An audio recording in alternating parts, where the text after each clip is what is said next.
இன்றைக்கி ஒரு முக்கிய கரண்ட் அஃபேர்ஸ் பற்றி பார்க்கலாம் பாருங்கள். சாகித்ய அகாடமி விருது 2025 யாருக்கு கொடுத்துருக்காங்கன்னு பார்த்தீங்கன்னா தமிழ்ச்செல்வன். இவர் வந்து ஒரு தமிழ் துறையில் கட்டுரை எழுத்தாளர் மற்றும் சிறுகதை எழுத்தாளர்.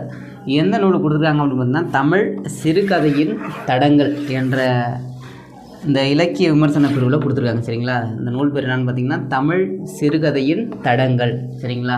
இவர் என்ன ஊர்னு பார்த்தீங்கன்னா தூத்துக்குடி மாவட்டம் நாகலாபுரத்தை சார்ந்தவர். தூத்துக்குடி மாவட்டம் நாகலாபுரம் என்ற ஊரை சார்ந்தவர். அப்புறம் இவரை பற்றி சொல்லணுன்னா பூன்னு ஒரு தமிழில் ஒரு திரைப்படம் வந்திருக்கும் இல்லையா? பூ திரைப்படத்துக்கான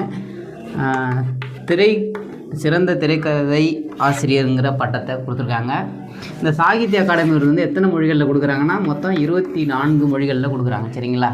சாகித்ய அகாடமி விருது பெற்ற முதல் நூல் பார்த்திங்கன்னா 1955 தமிழின்பம். யாருன்னு உங்களுக்கு தெரிஞ்சிருக்கும்.